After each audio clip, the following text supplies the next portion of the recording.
Një avion pasagjerësh i Air India me destinacion Anglinë është rrëzuar 5 minuta pas ngritjes në fluturim nga qyteti indian i Ahmedabadit. Në bord ndodheshin 242 persona, mes të cilëve 2 pilotë dhe 10 asistent fluturimi. Sipas shefit të policisë lokale, nuk ka të mbijetuar.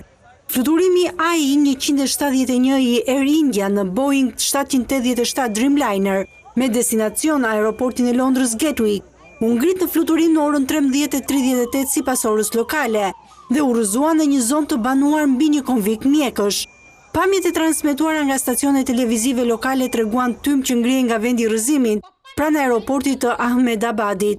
Në bord sipas të dhënave ishin 169 indian, 54 britanik, 7 portugez dhe 1 kanadez. Sipas Air India, avioni ishte nën komandën e kapitenit Sumit Sabharwal dhe oficerit të parë Clive Kundar. Kapiteni ishte sipas kompanisë një toger me një përvojë prej 8200 orësh fluturimi. Pilotët e avionit dërguan një sinjal rreziku menjëherë pas ngritjes, por kontakti me kullën e kontrollit humbi disa sekonda pas ngritjes. Sipas të dhënave të Flight Radar 24, në atë moment avioni ishte në një lartësi prej rreth 200 metrash. Mediat lokale raportuan se të paktën 20 ambulanca bërritën në vendin e aksidentit dhe se disa viktima u morën që andej. Kryeministri indian Narendra Modi tha se tragjedia ishte tronditse dhe e trisht. Ai bëri të ditur se ishte në kontakt të vazhdueshëm me ministra dhe autoritetet që po punojnë për të ndihmuar të prekurit. Edhe kryeministri britanik Keir Starmer e quajti aksidentin shkatërrues.